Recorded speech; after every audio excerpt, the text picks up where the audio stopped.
Welcome to Forensic Friday, where I tell you one true crime case that was solved using forensic science, all while doing, and that's right, my makeup. Today's video will be featuring the Barbie x Colourpop collection. This is the Malibu Barbie palette, and I have some of the lip products. I have the Golden Beach Cream lipstick and lip liner. We are going to be testing these out today. I'm so excited. All the other items I'm using in this video will be linked in the description below. Please read the disclaimer. You know how it goes.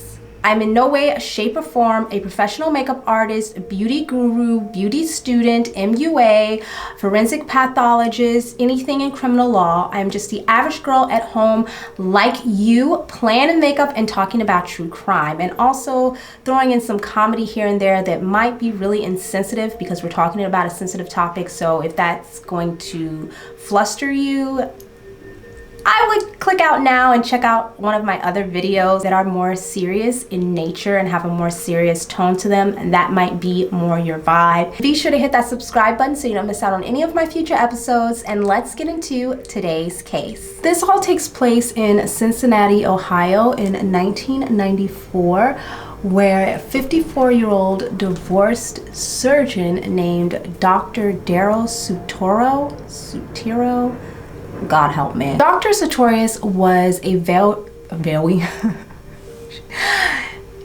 very well-respected heart surgeon. He was considered one of the finest actually by, his peers, and medicine was his life. He loved what he did. It was his passion. He took it extremely seriously. He was there all the time. He did not want to miss work whatsoever. He just felt like every surgery he did could be his last surgery, and so he wanted to take advantage of it and do it to its fullest extent. So he was always working. He would never turn down a job. You can imagine how much of a toll this took on his personal life with his family and his wife. I mean, even his friends. It was bad. A lot of people said that he had a really bad anger problem, like his temper was through the freaking roof, emotionally and mentally and verbally abusive to his wife as well as his children. He would have these really bad mood swings. Also to his peers and co-workers as well. He was the same way with them. He would just be like out of pocket with everybody, girl. He was out of pocket. People kind of just tolerated him because he was the best at what he did. He was a caregiver, that's a good thing. He was a caregiver. He liked to take care of people and he liked to be in control. And it just came off really bad because it was in an excessive, unhealthy way. His wife at the time was just too independent for that type of stuff. And his children, they were growing up and getting older as well, and they were becoming more independent as well. So they weren't about to have that. After 30 years of being married, they divorced because obviously it wasn't working out. It wasn't working out with the children. It just all deteriorated and she left. By the way, guys, do you like my earrings? I hope it doesn't blur out, but yeah. How cute are those? They're like little potion vials from a mad scientist. Sometimes I feel like a mad scientist, or maybe I just feel mad sometimes. I don't know. Dr. Sutorius and his first wife broke up. He was having a really difficult time living away from his children, and he was very lonely, and he also started to gain some weight, which he really didn't like. He became overweight, which he really was not comfortable with, and he just was having a difficult time. He was falling into a sort of depression about how things went with his family, and he just really wanted to just get a second chance at love, start over, make himself feel better. And he was gonna go on this dating site and try to find someone. They had dating sites back then in 1994? I didn't even know that. So he was really looking for a woman who wouldn't challenge him and would kind of just love him and go along with whatever he said and with whatever plan. And she really wasn't gonna be a human being, I guess. So anyway, I said a dating website. It wasn't a dating website. I'm like, I didn't think they had that in 1994. It was like a dating service, where this dating service, you would send in your picture and you would put like set like a profile up or write a profile out of yourself. and they would look at other profiles that match with you. It's pretty much the equivalent of dating apps now, but a robot's not doing it, it's an actual person. He filled out his profile and attached his photos and everything like that. The dating service thought that Dr. Sutorius and a 45-year-old woman named Dante Britton would make a perfect match. So they put them together, and what do you know? They fell in love. Now, Dante, she described herself as the owner of a daycare center that had recently been divorced. She had also graduated from a really popular university. When Dr. Sutorius met Dante, he instantly fell in love with her. She was really petite. She was super cute and adorable. And just her demeanor, her energy, the way she carried herself was like, boo, I'm it. I'm the catch. So get with it. And he did real quick, like 4 months quick, and they were married. But shortly after them getting married, Dante started to notice some really weird changes in Dr. Sutorius. He started to get really, really depressed. He soon after that became impotent. I don't know why I just squeeze my legs together like I have balls or I'm a man or something when I don't. But yeah, he became impotent, and I mean, boo, I love you, but what you gonna do with me like that? You know, like, I don't know. Dr. Sutorius was spoiling his wife, Dante. I mean, he was just getting her everything. And once she had found out about his impotency, his little problem down there, you know what I mean? So once she found out about this, she really just stayed with him for the money. She was playing him, some say like a Powerball lottery. That's what they were saying. The poor guy. I mean, you save lives and then you can't even get fucked. Like, what kind of life is that? You know, for a person that saved lives. Life's not fair. I swear to God, dude. It seemed like Dante just wanted everything that Dr. Sutorius had to offer. Like, she wanted everything, and anything that he would like give to his 4 children from his previous marriage would really piss her off. Like, she didn't want anybody touching that money but her. Like, nobody, not even his own children. She just thought he was being way too generous with his children and that he should give her the money, right? Never mind your children, your 4 children and your ex-wife. Like, give me the money. Some people are just deranged, I guess. Very, very deranged way of thinking. But yeah, so that was her stance. Like, she would get in these really, really nasty fits of rage anytime he would spend his money on his children. On one occasion, when Dante found out that Dr. Sutorius had planned to pay for his daughter's wedding, he ended up wearing a bulletproof vest to the wedding because he was so scared that she was gonna harm him. At some point, Dante had purchased a .38 caliber double action revolver, and she had taken shooting lessons. So Dr. Sutorius became so depressed about, you know, his little situation that he started to have these suicidal thoughts, and he would actually tell some of his friends and co-workers that he was thinking of committing suicide and he was actually going to plan it out. It was like a known thing. I don't understand why people didn't try to help him get help, but I don't know. I mean, I don't know. If one of my colleagues or friends said that, I'd be like, we need to get you help. Let's call a number. Let's take you somewhere. Like, we need to keep an eye on him because probably, you know, something is gonna happen here. Now, part of the reason he became depressed was because he found out some secrets that his wife Dante was keeping from him. And these secrets weren't just any little secrets. They were some big secrets. Okay. What are we doing today, brows? Let me know. Whenever you guys want to get on board.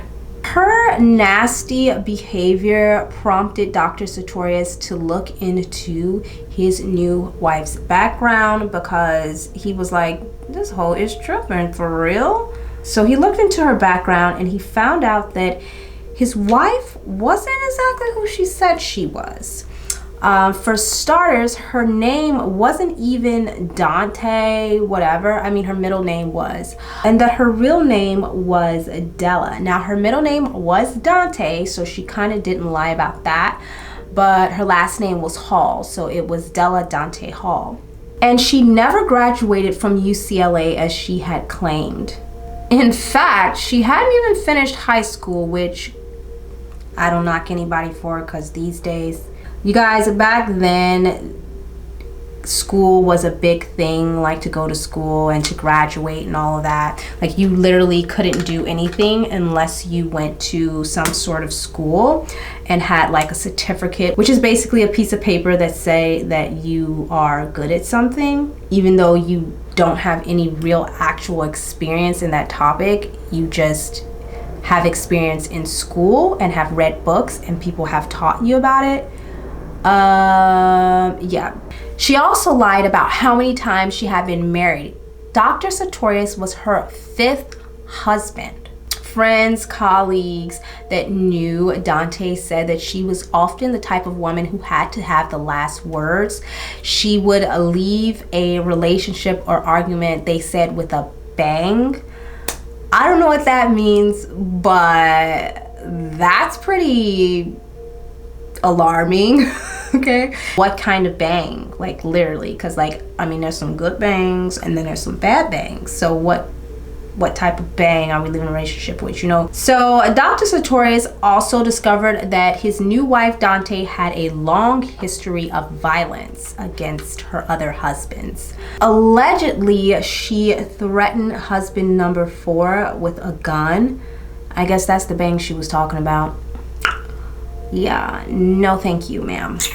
She also threatened husband number 3 with a knife, and one of the other husbands, I'm not sure which number it was, because God knows she got a lot of numbers going on here, but she actually drugged him and lit his bed on fire. And when he woke up, his entire bed was engulfed in a fire, like he was in literal hell. Thank God he actually ended up living through that, but I mean, how terrifying. Can you just imagine waking up and your entire bed engulfed in flames? There was also rumors going around that she had murdered boyfriends and possibly other husbands.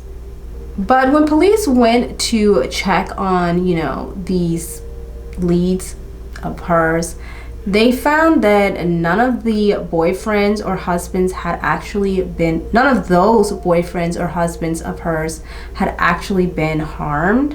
Well, by harmed, I mean they were still alive.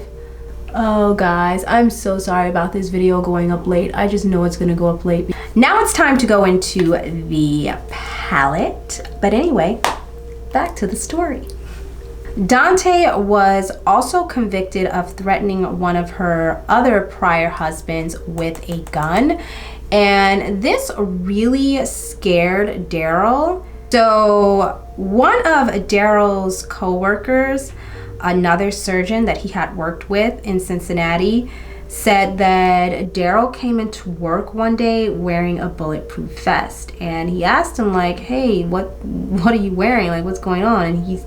And he said that Darryl was kind of nervous and looked a little bit embarrassed and was just like, I'm wearing a bulletproof vest because I'm in fear for my life. Like, I think that like something's gonna happen to me.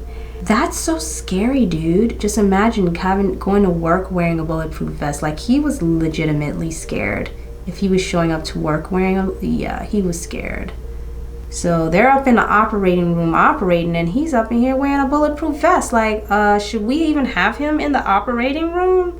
Shoo, we trying to save lives, and he up in here in a bulletproof vest. Like, that's a little bit scary. I'm like, I don't know if I want him operating on me today.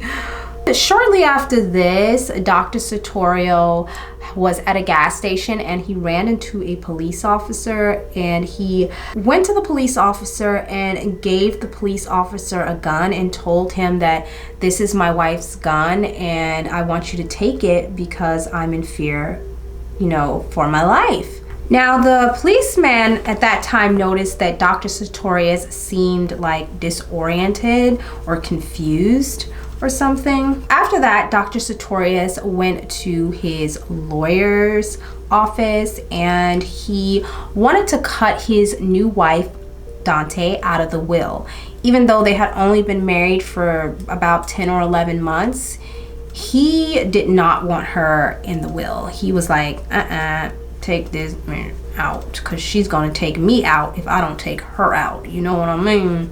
He also started the divorce proceedings, which was really smart of him. So at this time, Dr. Sutorius and Dante had kind of completely separated. Well, they were still living in the same house, but Dr. Sutorius had moved into the basement. They weren't sleeping together, and days would go by on end without them even seeing each other at all. So they were separated but still living in the same house, if that makes any sense.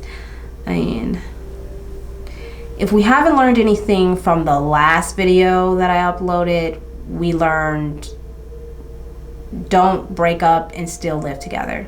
You know, just don't do it. Bad idea. Bad idea. On a Monday morning, February 19th, 1996, Dr. Sutorius didn't show up for work and wasn't answering any of his pages, so the nurse called 911. Now, when police arrived at the Sutorius home, Dante told them that she didn't know where Darryl was. Like, she had no idea where her husband was. But she did allow the police to come inside and look around. She said that she hadn't seen him all day, but that they could, you know, look around, which they did. While searching the home, the police checked the garage and Dr. Sutorius' car was still in there. So while the police is checking the garage, Dante decides to go back inside the house and, you know, go downstairs into the basement. Next thing you know, she is screaming out, oh my God, I found him. I bet you did. When police go into the basement, they find Dr. Sutorius dead with a gunshot wound to the, you guessed it, head. So sorry to be rhythmic with that. I know you guys are gonna make some sort of joke. They found a .38 caliber pistol laying on the floor right near his hands. There was a lot of blood, and the blood had dried up and rigor mortis had set in, which was a huge indicator to the investigators that the body had been there. I mean, he had been dead for at least a day or so. The TV was on and there was alcohol there as well. So it appeared as though he had been drinking and watching television when he had fired the shot, because at this point they were thinking, you know, according to his friends and family, he had been talking about committing suicide, and even his lawyer thought that he was going to commit suicide. So it wasn't really, I mean, it's sad to say it wasn't a surprise, because if it wasn't a surprise, why didn't the people who knew about it help him or try to help him or do something about it? But I mean, it's not really their faults either. So it wasn't something that was shocking to people, because they were like, kind of like, we knew it, like he'd been talking about this, we knew something was gonna happen. I hope you guys can see where I'm going with this, and if you can't, don't worry, I can't either.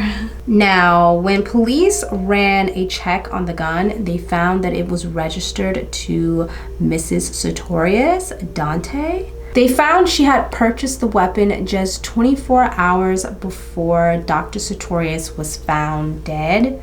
So not looking good, girl, not looking good. I mean, I feel like she really did not cover her tracks too well with that one. Now, when they interviewed Dante, she said that she hadn't heard any gunshots from the basement, but when they interviewed the neighbors, they claim that they heard really loud bangs coming from the Sutorius' home. They said that they heard the sounds sometime after midnight on Saturday. Now, when forensic scientists showed up to the scene, they immediately noticed inconsistencies.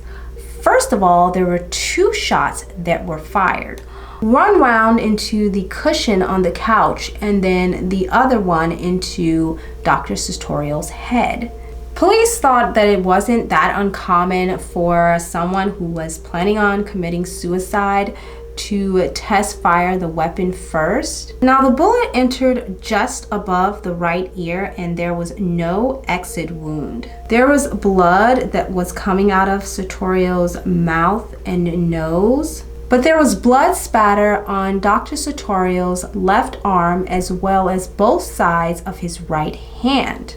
This told investigators that Sutorius' right arm was in his lap at the time of the fatal shot, and not behind his head holding the gun. If Dr. Sutorius shot himself, the handle of the gun would have prevented him from getting blood spatter on his right palm. So how did Dr. Sutorius get blood spatter on the inside of his right palm if he was holding the weapon that shot the fatal shot? So basically, if Dr. Sutorius used his right hand to shoot himself in the back of the head on the right side, it would be impossible for him to get blood on the inside of his right palm because his hand would be in the back of the head holding the weapon. So the blood splatter would have shot out through the front. This is how investigators were able to come up with the theory that he was not holding the weapon at the time of the fatal shot. Also, the amount of blood on the backside of his right hand indicated that his hands were probably in front of his face. It also told them that that hand that was in front of the face, it was moved after the exhalation of blood occurred. Another inconsistency that they found was blood on the front of the sofa in front of the body. They found that the blood couldn't have come from him because it was at a 45-degree angle and he was on the couch at the time of the fatal shot. So it had to have come from someone else that had blood on them and flung the blood off from that angle, and it landed on the couch that way. Oh guys, I thought I was gonna do like a Lion King sunset moment, you know, like in the Lion King, when the sun is like that African sun in the background, like sunset. I thought I was doing that, but I wasn't even close. The next thing they looked at was the shot in the sofa cushion, because possibly this could have been the test shot before firing, you know, the suicidal shot, if that was the theory they were going to go with. But the gunpowder burns on the top of Dr. Sutorius' right hand and on the sofa cushion were on top of the blood, which meant that the blood was there first before the second shot was fired. It was obvious that the body had been staged to look like a suicide instead of a homicide, that the gunpowder was placed on the hands after the person had been shot to make it appear as if they had shot themselves. Now, Dr. Sutorius' wife, Dante, was the only one in the home at the time of his death. But police were thinking, what could be her motive? I was thinking to go in with these blue and put it under the bottom to be the water on the beach. And you know, my brown skin already looks like the sand. So that's what I was thinking. But now I'm like, girl, you might F up with that. You just might F up with that. So if Dr. Sutorius had divorced Dante, she would have received a pension up to, I think it was $1,000 to $2,000 a month. But if he ended up dying, she would receive $1 million. And police received some really interesting information from none other than Della's mom, or Dante. Della, Dante, same person. Her mother calls the police up and she tells them that she can 100% guarantee that Darryl did not commit suicide, that he did not kill himself, and that she could 100% guarantee that her daughter, in fact, murdered Darryl. What? I mean, your own mother? I'm shocked, really, that her mother turned her in like that. She was arrested and charged with the murder of her husband, Dr. Darryl Sutorious.